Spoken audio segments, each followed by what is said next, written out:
من يهده الله فلا مضل له ومن يضلل فلا هادي له وأشهد أن لا إله إلا الله وحده لا شريك له وأشهد أن سيدنا محمدا عبده ورسوله. اللهم صل على سيدنا محمد وعلى آل سيدنا محمد. أما بعد، رب اشرح لي صدري ويسر لي أمري واحلل عقدة من لساني يفقه قولي. يقول الله تبارك وتعالى في محكم كتابه: أعوذ بالله من الشيطان الرجيم، بسم الله الرحمن الرحيم. والعصر إن الإنسان لفي خسر إلا الذين آمنوا وعملوا الصالحات وتواصوا بالحق وتواصوا بالصبر. صدق الله العظيم. Ndugu zangu watukufu Waislamu, ni furaha kubwa kukutana siku ya leo katika nyumba miongoni mwa nyumba za Mwenyezi Mungu, siku ya Ijumaa. Si kwa sababu nyingine, ni kwa sababu ya kutekeleza amri ya Mwenyezi Mungu alipotwambia: ya ayyuhalladhina amanu idha nudiya lis-salati min yawmil jumu'ah fas'au ila dhikrillahi wa dharul bay' dhalikum khairul lakum in kuntum ta'lamun, mpaka mwisho. Kukutana kwetu katika nyumba kama hii katika masaa kama haya kwa ajili ya kufuata amri ya Mwenyezi Mungu na kwa ajili ya kuamrishana yale yanayojulikaniwa kuwa ni mema na kukatazana yale ambayo ni mabaya, ni ufunguo wa sisi kumuomba Mwenyezi Mungu Subhanahu wa Ta'ala yale ambayo tumeyakusudia Mwenyezi Mungu ayatimize. Na kabla ya kuzungumza jambo lolote, na kama ada, tumuombeni Mwenyezi Mungu waliotangulia mbele za haki awasamehe madhambi yao, ayatie nuru makaburi yao, awatilie kila kheri ndani ya nyumba zao. Wagonjwa Mwenyezi Mungu awape afya, na wenye madeni Mwenyezi Mungu awasahilishie kulipa madeni yao, na sisi ambao tuko hai Mwenyezi Mungu atupe mwisho mwema ukifika wakati wetu wa kuondoka. Ndugu zangu watukufu Waislamu, katika mambo ambayo yamekubaliwa na yamezungumzwa na ulama mbalimbali ni kuwa hakuna nyumba isiyokuwa na matatizo. Hakuna nyumba wala hakuna family ambayo haina matatizo au haina sampuli fulani ya mashakili. Hata nyumba ya Mtume sallallahu alayhi wasallam, na pamoja na kuwa yeye ni mtume, lakini pia nyumba yake ilikuwa na matatizo. Tutatofautiana ukubwa wa matatizo na namna ya kuyasuluhisha matatizo. Matatizo yaliyoko nyumbani kwangu yawezekana ni makubwa kuliko yaliyoko nyumbani kwako, na matatizo yaliyoko nyumba ya mtu mwingine yawezekana ikawa ni makubwa kuliko yaliyoko nyumbani kwangu, lakini sote tuna matatizo. Na vile vile tutatofautiana namna ya kuyatatua haya matatizo. Yawezekana matatizo yaliyoko nyumbani kwangu kuyasuluhisha sio namna unavyoyasuluhisha matatizo yaliyoko nyumbani kwako. Lakini kwa ufupi, ndugu zangu, wamekubaliana ulamai ya kwamba hakuna nyumba ambayo itaketi iseme kwetu hakuna matatizo. hata nyumba za matajiri. Naam, bali yawezekana hao tunawaona ni matajiri ikawa nyumba zao zina matatizo zaidi hata kuliko nyumba zetu. Salama salmini wao Mwenyezi Mungu amewastiri na ule utajiri, lakini huenda matatizo yao ni makubwa kuliko matatizo yetu. Haya matatizo ndugu zangu ambayo leo nataka tuyazungumze kwa dakika hizi ambazo ziko mbele yetu, hupelekea mpaka family wakati mwingine wakatengana. Hupelekea mpaka family wakawa hawazungumzi. Hupelekea mpaka family kila mmoja ikawa ana jambo lake, ana furaha yake, ana huzuni yake, na mwingine ana furaha yake, ana huzuni yake, na ukimwangalia huyu na huyu ni watoto wa mjomba na shangazi. Ukimwangalia huyu na yule ni mtu na mjombake. Ukimwangalia yule na huyu ni mtu na shangazi yake, ni mtu na dadake. Yani ndugu zangu, tumefikia mahali wallahi ndugu wawili, baba mmoja mama mmoja, waweza wakapishana kama magari. Tena afadhali magari hupigiana honi, hawa hata honi wasipigiane, hata kuwashiana mataa wasiwashiane. Watu wakapishana hawajuani. Yawezekana ndugu wawili, kwa kuwa ndugu yangu yuwaswali msikiti wa Huda, mimi sitoswali Huda, nitakwenda kuswali Abidina, nitakwenda kuswali Masjid Husaini, nitaswali msikiti gani? Lakini maadamu ndugu yangu yuwaswali msikiti wa Huda, mimi sitokwenda kuswali. Hii ndio hali, ndipo mahali ambapo kwamba tumefikia. Na ndugu zangu watukufu wa Islam, twasoma sisi ndani Al-Qur'anul Karim, Mwenyezi Mungu Subhanahu wa Ta'ala aliposema fahal asaitum in tawallaytum an tufsidu fil ardi wa tuqatti'u arhamakum. Mwenyezi Mungu asema huenda nyinyi mkipata nguvu, mkapata utawala, huenda mkafanya uharibifu katika hii ardhi na mkakata familia zenu. Kisha Mwenyezi Mungu akasema ulaika alladhina la'anahumullah.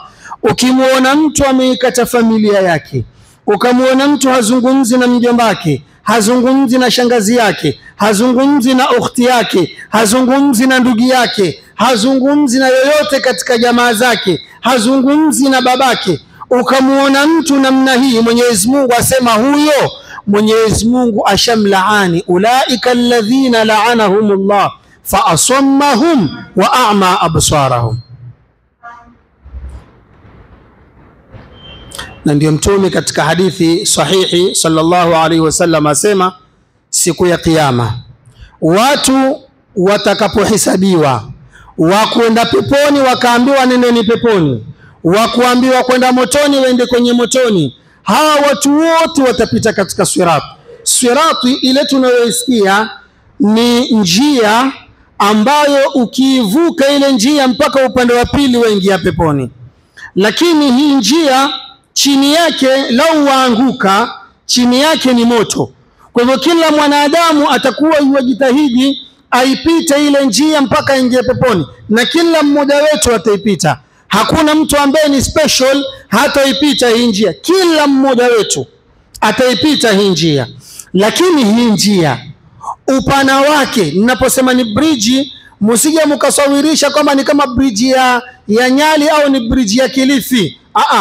Hii bridge tunayozungumzia upana wake, Mtume asema ni kama unyele mmoja. Toa unyele wako mmoja uangalie ule upana wake, ndiyo hiyo bridge ya siku ya kiyama, upana wake utakuwa hivyo, na watu wote tutaambiwa tupite hapo.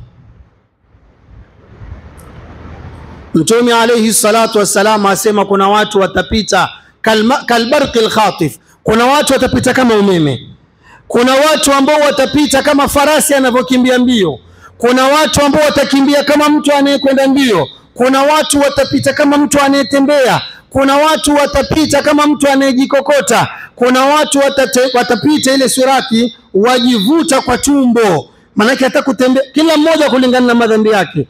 Mtume asema na kuna wale ambao wataitembea sirati, wakifika katikati watashindwa, waanguke ndani ya moto. Hao ni watu wa motoni.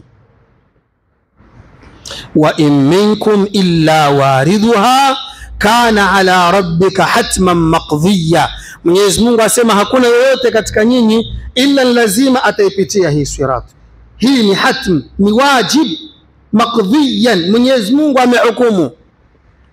Sasa Mtume katika hadithi alayhi salatu wasalam asema hivi, ila sirati, hii njia tunayoizungumzia hii, Mtume asema ala hafataihi, pambizoni mwake.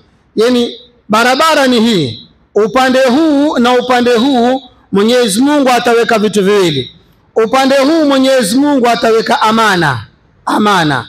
Upande huu Mwenyezi Mungu ataweka arrahim, uzao, ufamili. Mtume Muhammad yasema sallallahu alaihi wasallam, mwanadamu apite kwenye sirati mpaka akifika, ili aingie peponi lazima apite hizi mbili, aipite amana na apite hii ufamilia. Yoyote ambaye alikuwa si muaminifu, ukipewa kitu cha watu ni chako, ukipewa amana ya mtu ni yako. Mtume yasema sallallahu alaihi wasallam, ukifika kwa hii amana itakuvuta kuangusha motoni. Na kwa yule ambaye kwamba ilikuwa kazi yake haungi familia, kazi yake ni kukata uzao, Mtume asema akifika ile sehemu ya pili ya uzao, upande wa pili, ile familia ili mwanadamu apite lazima awe alikuwa muaminifu na alikuwa ni mtu wa kuunga jamaa zake. Kwa hivyo ndugu zangu, ufamily, ujamaa, arrahim ni kitu ambacho kwamba ni tofauti na vile ambavyo wengi wetu sisi tuangalia. Wengi wetu waona tu si shauri yake, mpaka wengine hufikia daraja mtu akamwambia babake, akamwambia mamake, si umenitangulia tu, lao ningelikutangulia mimi ningelikuzaa wewe. Hufikie daraja kama hii, mtu amwambia mamake, amwambia babake, usijifanye kwamba wewe ni mkubwa, lao ni kwa vile tu umenitangulia, lao mimi ningelikutangulia wewe ningelikuzaa. Maneno ya ukosefu wa heshima. Kwa ndugu zangu watukufu wa Islamu, huu jamaa watu hivi sasa wamefanya ni kama kitu cha mchezo. Manake family zakatana sana, na hii family kukatana, ndugu zangu, hatusemi ya kwamba yameanza leo. Tusije tukaondoka tukaona labda mambo ya family kukatana yameanza leo. Twasema hivi sasa yamezidi.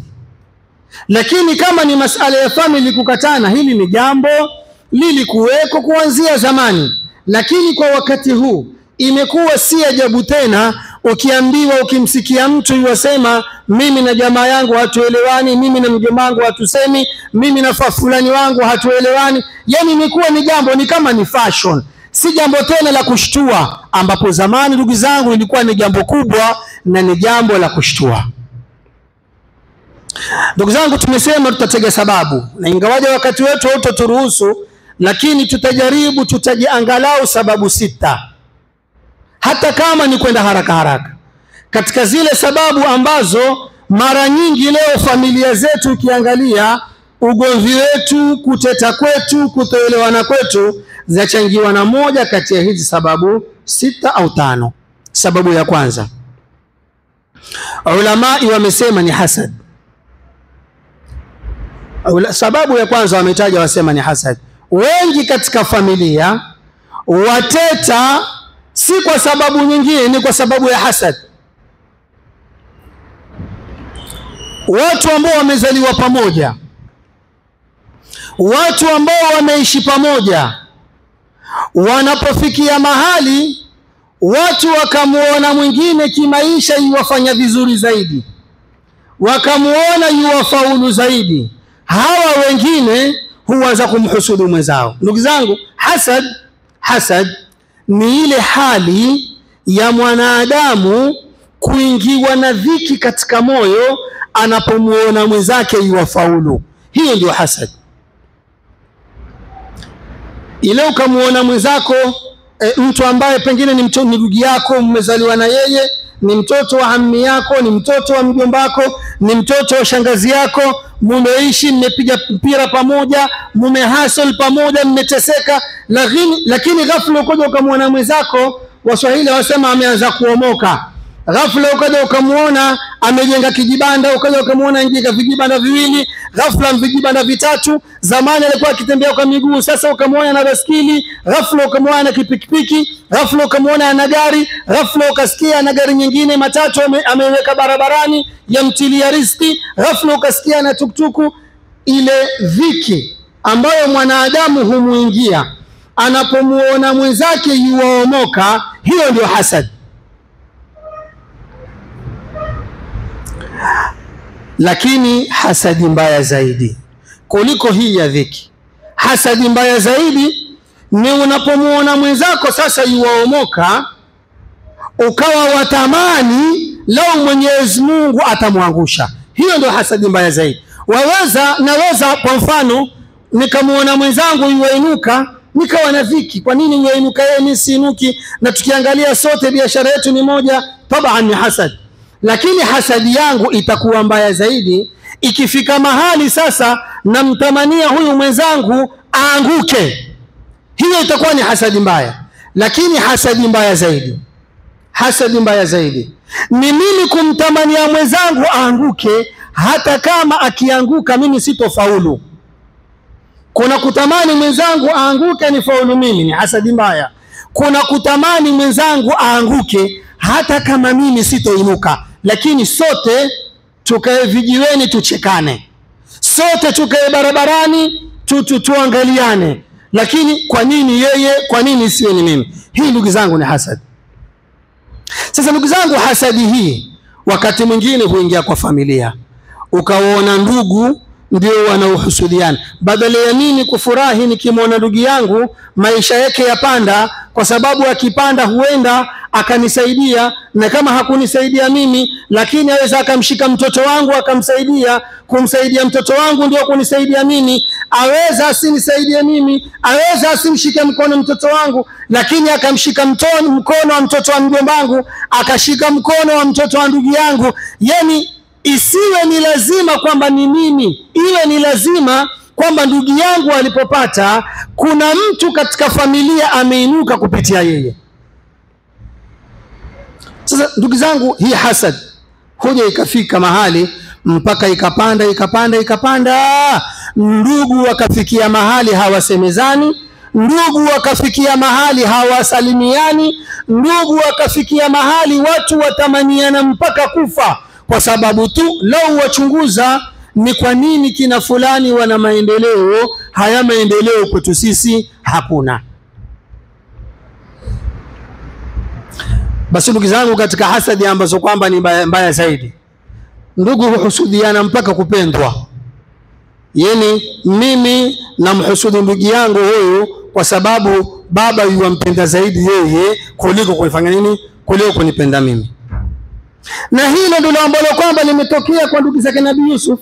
Nabii Yusuf alayhi salatu wassalam amehusudiwa na ndugu yake, si kwa sababu alikuwa ana mali, si kwa sababu alikuwa anangamia, si kwa sababu alikuwa ana chochote. Amehusudiwa na ndugu zake mpaka wakampiga, wakamtupa ndani ya shimo, wakamuuza, kwa sababu tu Nabii Yusuf yuwapendwa na baba yao kuliko wao. Sasa mtu asiondoke hapa kama ustadhi azungumza nini bana, ndugu wezaje kuhusudiana ndugu? Sasa huyu Nabii Yusuf na hawa ndugu zake ilikuwa si ndugu?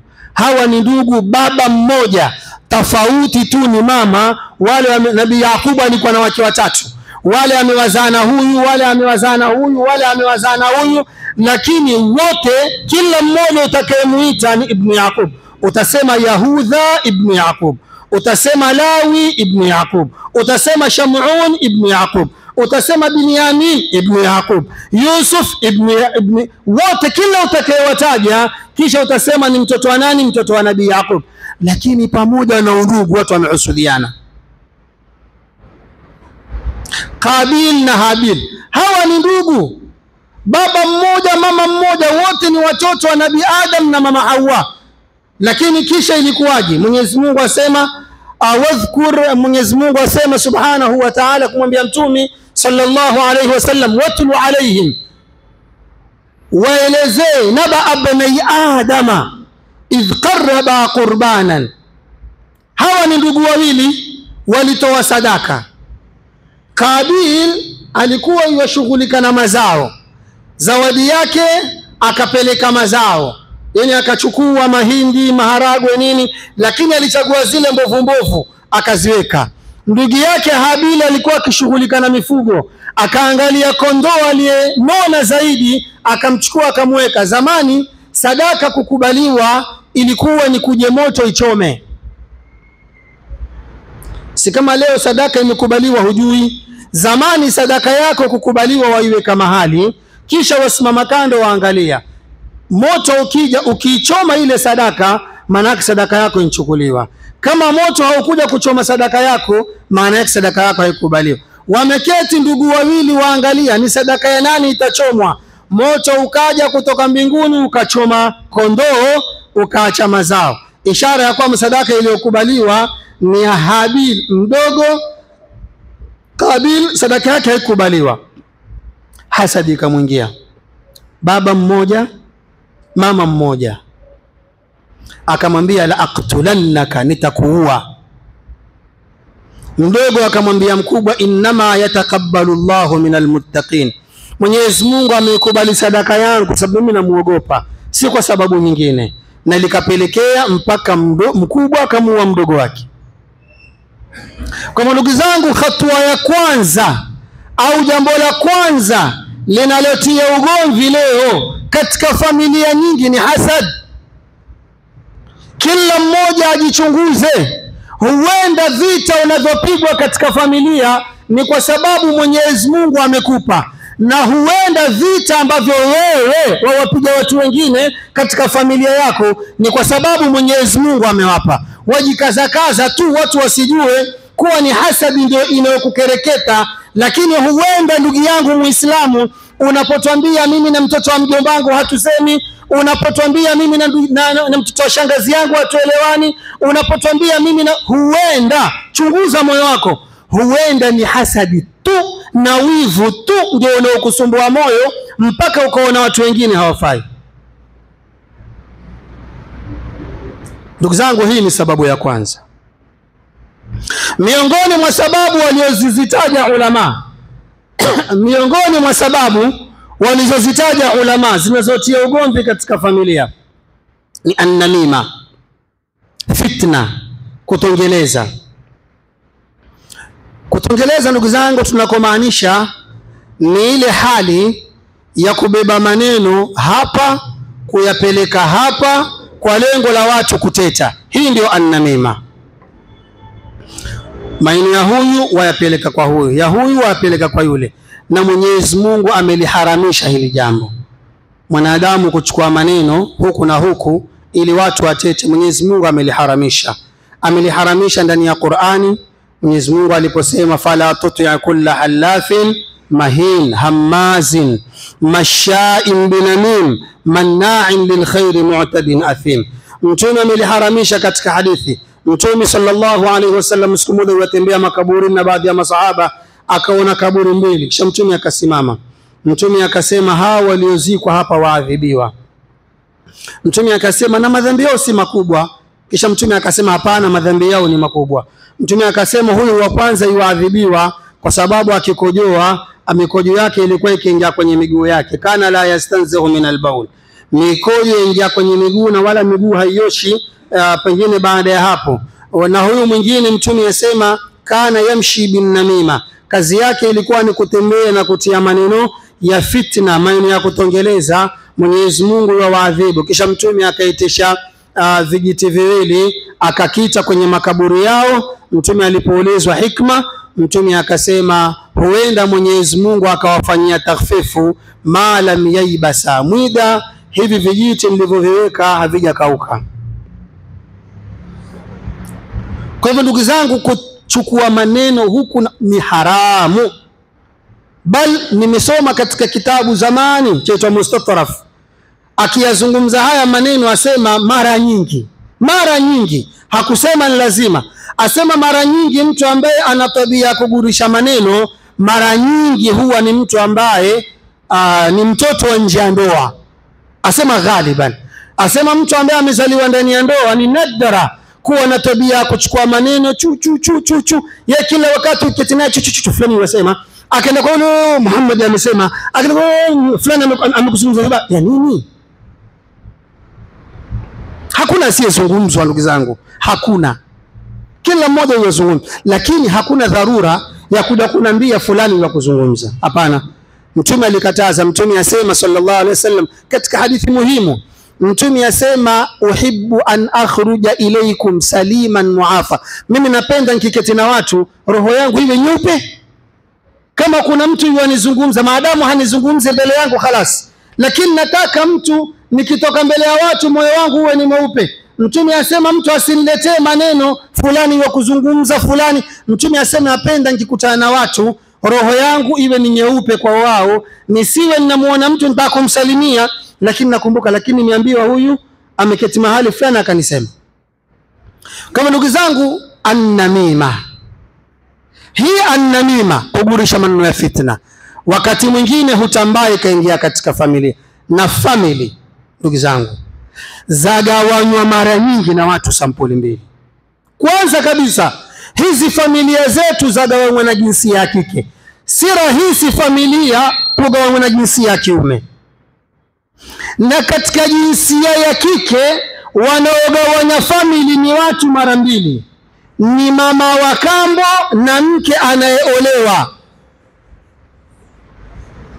Mume ambaye ana mke zaidi ya mmoja na wake wote amezaa nao, hatari kubwa ya kuzaa na mke zaidi ya mmoja ni mke yule kuwajaza watoto wake maneno kuwahusua huku, na yule kuwajaza watoto wake maneno kuhusu hawa huku, mpaka watoto wakakosa kupendana kwa sababu tu ya mama zao.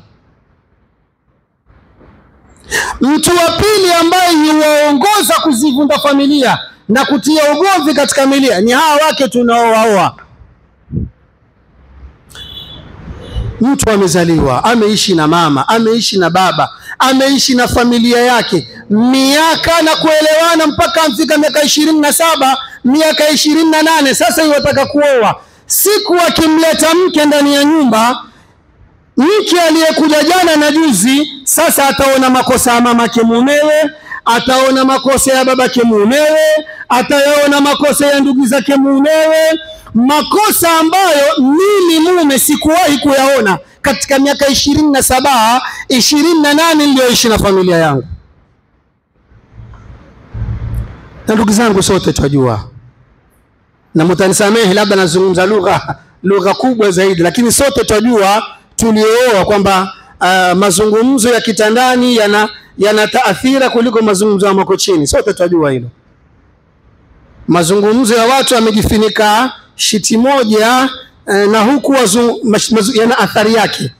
Yani haya sio huingia kwenye masikio tu, hupenya mpaka kwenye moyo yakaingia, tofauti na yale ambayo tunayazungumza katika makochi. Leo kochi ile ni kochi ile tunazungumza, ima yaingie masikioni au yatoke, lakini haya mengine tuyaache, haya ni special fulani. Sasa mazungumzo haya kitandani ndugu zangu yawe yatakaririwa. Leo ukiingia ukipanda kitandani, mamako amenambia, mamako amwambia mtu fulani, dadako ni haki kufanya hivi, dadako ninapita akanisonya. Sasa yale maneno kuanzia wayapuuza mpaka itafikia mahali ukaingiwa na kitu, mbona mamangu hampendi mke wangu, mbona mamangu hampendi, mbona dadangu, ndugu zangu, wallahi kuna wanawake lau twawajua kabla ya kuwaoa, naweza nikasema ilikuwa ni haramu sisi kuwaoa. Kuna wanawake lau Mwenyezi Mungu angelitufungulia ghaib akatuonyesha akatuambia wamuona huyu, tabia wanawake wale ilikuwa ni haramu sisi kuwaoa, kwa sababu leo kuna baadhi yetu twazikosa radhi za wazazi wetu.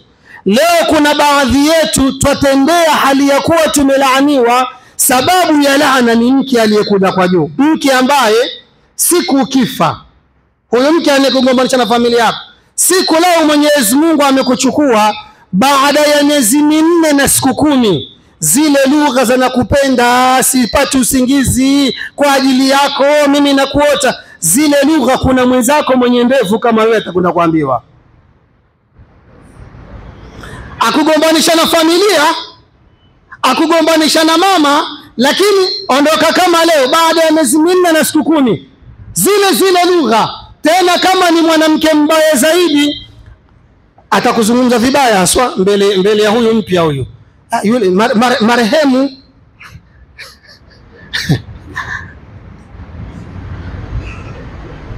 Wewe watetana mama, watetana baba, watetana ukhti yako, baba mmoja mama mmoja, kwa sababu yake baada ya siku 2 Mwenyezi Mungu ankuchukua ghafla, angifinika shiti na mtu mwingine, kisha yamwambia azungumze mpaka mwisho. Katika mazungumzo akutaje, alikuwa anifanyia hivi mimi, ndio nayaona kwako mimi. Haya,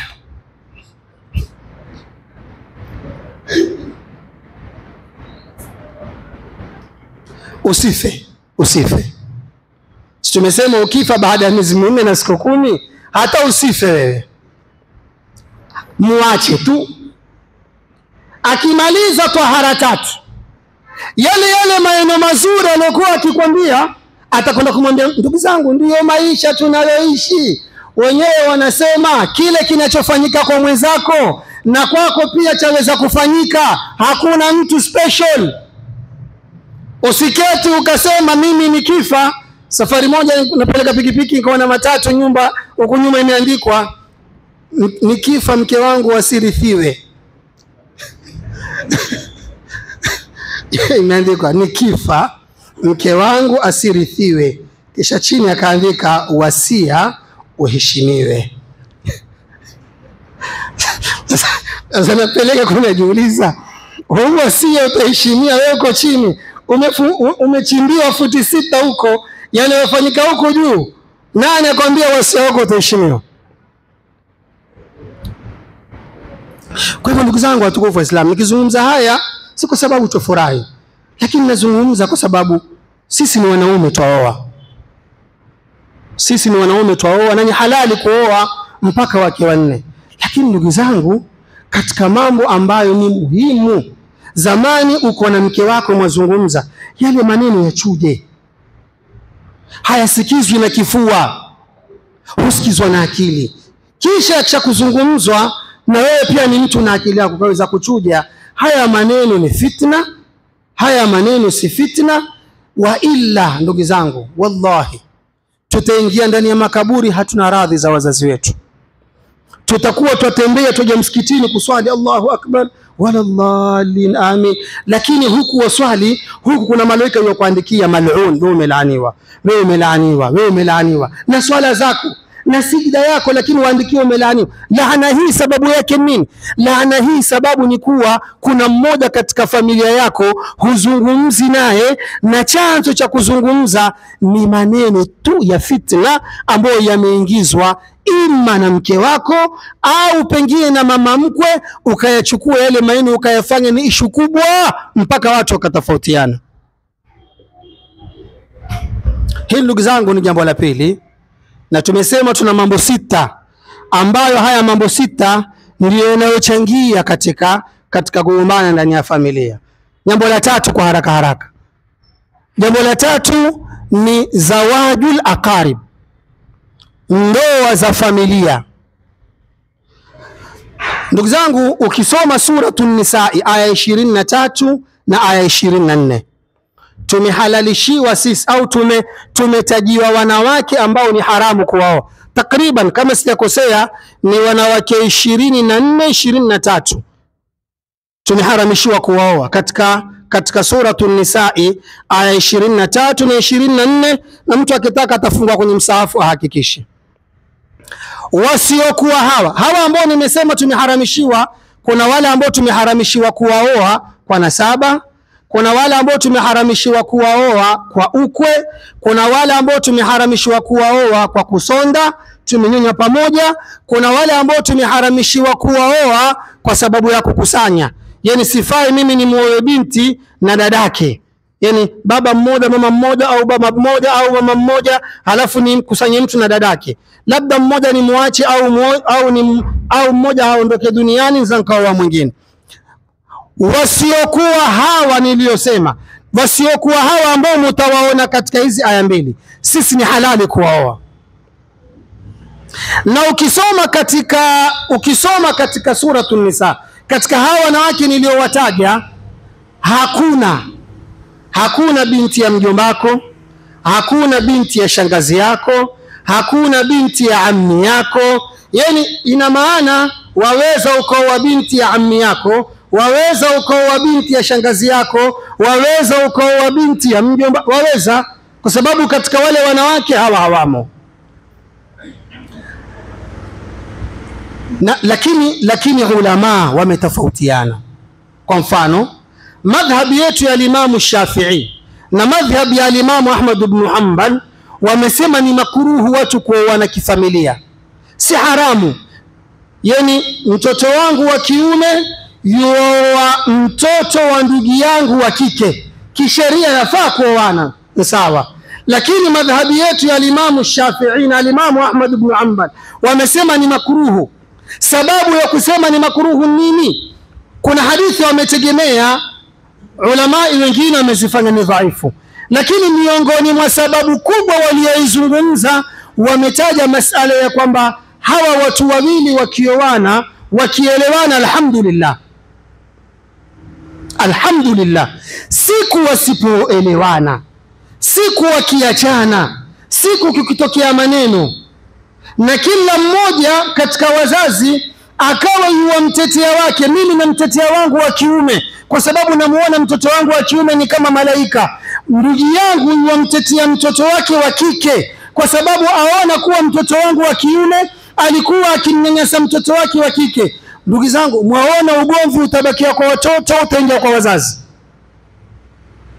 Zawajul aqarib si haramu, lakini baadhi ya ulamai waliozungumza masala haya wasema ni vizuri ikiwa mtu akitaka kuoa atakwenda kuoa mbali, bali Mtume katika hadithi sallallahu alaihi wasallam asema watoto wenye akili, ili mtu apate watoto wenye akili mara nyingi nenda akaoa familia ya mbali, familia ambayo hamuna kabisa uhusiano. Hili ni jambo la tatu katika mambo walioyataja ulama ambayo huleta ugomvi katika familia. Wamesema ni adamul musawati baina al-aulad au adamul adli baina al-aulad, kutofanya uadilifu kati ya watoto. Yani mtu amezaa watoto 5 6, lakini watoto wako wewe mwenyewe umeweka kwa grade. Kuna watoto number 1, kuna watoto number 2, kuna watoto wengine, kuna watoto ambao wakisoma wasisome. Hawa mwanadamu huwa baba yule huwa yuwajenga chuki kwa wale ambao wajihisi kwamba hawapendwi, kuwachukia wale wanaowaona kuwa wapendwa. Na nina hadithi zake. Miongoni mwa mambo ambayo ulamai wameyataja hutia ugomvi katika familia ni ashirkatul maliya, shirika za kibiashara. Mimi na ndugu yangu leo tukubaliane tufungue kampuni pamoja, tufungue biashara pamoja, kisha watu wale wafungua kampuni au wafungua biashara pamoja, hakuna maandishi, mimi nimetoa zangu, ndugu yangu ametoa zake, lakini hatukuandikiana kwa sababu ni ndugu yangu, baba mmoja mama mmoja, tumeshibana. Lakini ndugu zangu watukufu Waislamu, huku kushibana kwangu mimi na ndugu yangu sio kushibana kwa watoto wetu. Na ndiyo maana Uislamu umependekeza watu wanapofungua biashara, hata kama ni ndugu mmoja, baba mmoja, mama mmoja, watu waandike, mimi nimetoa hichi, ndugu yangu ametoa hichi. Siku mmoja akiondoka duniani, siku akiamua kugawanya, watu wagawanye kulingana na zile hiswa na kulingana na kila namna mtu alivyojitolea katika biashara, si mambo ya kwamba tuaminiana. Ndugu zangu, Ikiwa leo deni nikija kwako nitakwambia nikopeshe shilingi 500 kwa mfano, ikiwa leo Uislamu wasema deni lile tuliandike, ya ayyuhalladhina amanu idha tadayantum bidainin ila ajalin musamman faktubuhu. Mwenyezi Mungu asema mkikopeshana andikeni. Tena wakati mkiandika kuwe na mashahidi wawili wanaume. Ikiwa hakuna mashahidi wawili wanaume, basi mtafute shahidi mwanamume mmoja na wanawake wawili, washuhudie Muhammad Ali Uthmani amekopeshwa na bwana fulani shilingi 500 siku fulani, amesema hii pesa atarejesha siku fulani. Mimi nitie saini, aliyenikopesha atie saini, na wale mashahidi nao pia watie saini zao. Ambapo deni ni kitu cha muda. Mimi nakopesha leo, nitakulipa Jumatatu, ni kitu cha muda. Lakini katika Qur'ani tuambiwa je biashara. Je biashara, ndugu zangu, vipi watu watafanya biashara kwa sababu tu wamekinaiana, wameaminiana? Ndugu zangu, tumazi jambo la mwisho, adamu taksimi almirath, jambo la 6 katika mambo yanayogawanya familia leo ni adamu taksimi almirath. Urathi haugawani siku hizi. Kutogawanya urathi, ndugu zangu, kumeleta ugomvi. Ndugu zangu watukufu wa Islam, mwanadamu akifa na ameacha kitu cha kurithiwa, si lazima iwe mali mengi, lakini mtu akifa ameacha kitu cha kurithiwa, jambo la kwanza sisi watoto wake, jambo la kwanza tutaangalia kuna mtu ambaye yuamdai. Kama kuna mtu ambaye yuamdai marehemu, hatugawanyi mirathi kwanza, tutalipa deni la watu. Tutaangalia kuna kitu aliweka rehani, naam kuna kitu ameweka rehani, tutalipa, tukuchukue kile kitu kirudi katika mali yake. Tutaangalia huyu bwana pesa aliyoiacha bank yatosha mtu kwenda hija na hakwenda hija, yatosha, tutatoa kabisa fungu la hija tuliweke kando. Tuangalie mtu ambaye ashahiji, tumpe ile pesa au tumlipie aende akamhijie. Tutaangalia mambo kama haya. Yani kwa ufupi, mtu akifa kuna haki za binadamu na kuna haki za Mwenyezi Mungu, zote zitaangaliwa. Yakimalizika yale mambo, sasa kutaangaliwa kumbakia kiasi gani kirithiwe. Katika mambo ambayo leo ndugu zangu yamegawanya familia nyingi, watu wafa mirathi haigawanywi. Baba amekufa ameacha nyumba moja, usawa ile nyumba moja irithiwe. Ikiwa itapigwa bei irithiwe. Ikiwa watu watarithishana kulingamana na manufaa ya ile nyumba, pengine hii nyumba tumeikodisha kwa mwezi yatia shilingi ngapi? Yatia shilingi 12,000 kwa mfano. Pesa hizi tuziweka kila mwaka, twagawanyiana. Lakini ndugu zangu, wazazi kufa kisha mirathi isigawanywe, watu wanyamaze kimya, pengine wenye nguvu wazuie wanufaike na mirathi kama ile. Haya ndugu zangu ni katika mambo ambayo huleta ugomvi. Na leo ndugu zangu kuna familia nyingi katika haya masala ya mirathi. Mimi binafsi nawajua watu wengi ambao hawazungumzi,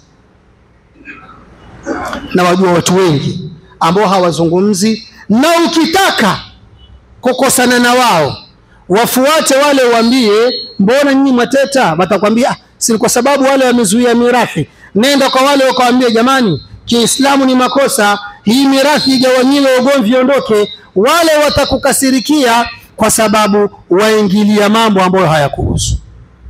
Ndugu zangu watukufu wa Islam, nisichukue muda wenu mwingi na tayari nimeuchukua, lakini haya mambo 6 ambayo nimeyataja ndiyo yaliyochangia leo familia nyingi kuteta kati yetu sisi. Leo ndugu zangu, watu hawasemi, watu hawaelewani, watu wapishana, hata hawana mazungumzo.